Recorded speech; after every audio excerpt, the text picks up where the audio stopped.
Wala nagpalibak guys ang Coke. Niabot jud. Nakadungog siguro siya kung gi-shout out sa last na ko vlog. So dumating si Coca-Cola. First delivery sa taong 2024 na ating Coca-Cola products. Inubos na namin lahat ng mga bote namin guys. Baka next month pa ito mababalik si Michael. Tayo pangutana dito ila GLP. Maguba lagi daw yung truck. Sinamas Michael, guba ang truck. Huwag ka deliver dire.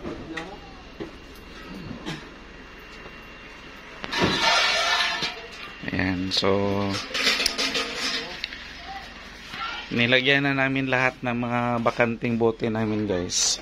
So meron tayong na-order. Di pa tapos na ibaba. 7 litro, 7 kahon ng litro.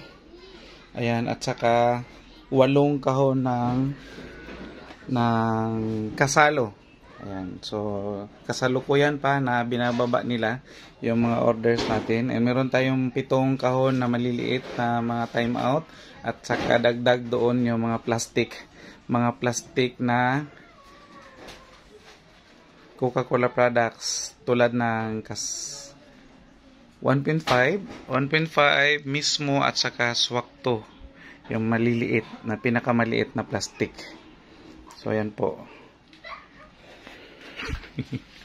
Siguro na narinig niya yung aking vlog, last vlog ko na hi Ding.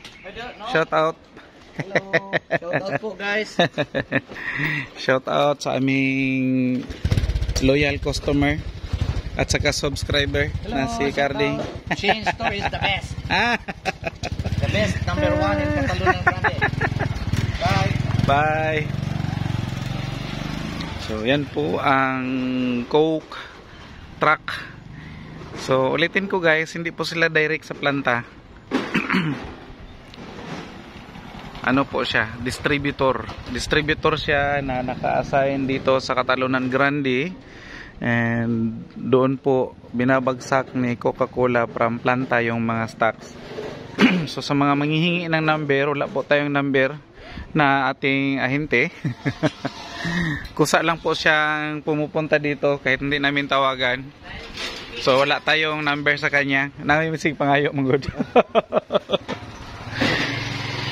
Wala silang number dahil kung ano lang yung, kung merong stocks, yun lang din yung pwede nilang dalhin, at saka kung available din siya para ibigay sa mga resellers, sa mga retailer pala.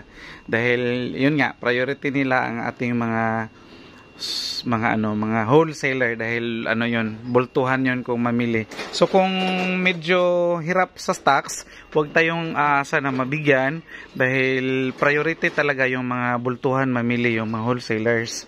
So si Kuya AJ pag magkaganon, doon na namimili sa mga suki nating mga wholesalers sa labas. Anyway, pag may stocks doon, wala naman talagang problema dahil bibigyan ka naman talaga. Ayan. So shout out sa ating mga suki sa labas na wholesaler.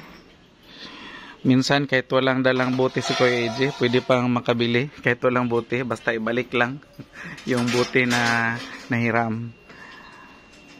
Yan, mahirap po guys lalo na pag wala kang bote tapos di mo pwedeng pakiusapan yung, kasi hindi talaga pwede guys na manghiram, mag-deposit, or pwede kang mag-deposit pero isang buong kahon.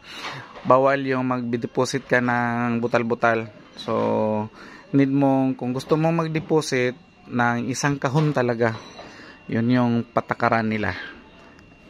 And sa akin, hindi ako nagdi-deposit doon sa suki ko dahil suki kami, at saka pwede kong hiramin provided na ibalik lang kaagad.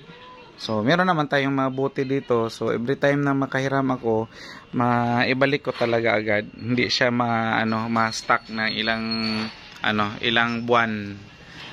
ilang araw para maibalik. So ito na yung mga maliliit nating guys na Coke at saka Royal lang pala ang available ngayon. Ay, wala Royal na. Coke at Sprite lang pala ang available ngayon. So 6. So ito guys yung ating mga na-order ng mga maliliit. Dagdag pa dito yung mga plastics mamaya. Ayan. So yan si Sprite, isang kahon lang si Sprite. So ito lahat guys ang nabayaran or ang na-purchase namin kay PL Sebastian Corporation, ang distributor ng Coca-Cola dito sa aming area sa Catalonia Grande, Davao City. So pitong kahon ng litro, 8 kahon ng Kasalo at saka 7 kahon ng Coke Tall o yung 8 ounce, saka 2 Swakto yung pinakamaliit na plastic, isang 1.5 isang kahon at saka 2 additional na mismo yung plastic na pangalawa sa pinakamaliit. So total of 7,122 po ang nabayaran namin sa aming purchase or binili or nabili kay Coke PL Sebastian Corporation Distributor. So ayan po guys ang mga nabayaran natin lahat-lahat today. And sa Coke lang ito, hindi pa kasali yung mga iba pang mga panel truck or mga ahente na darating today. And that's all for today mga ka-guys. Thank you sa pagsama ninyo kay Kuya AJ and bye bye muna for now.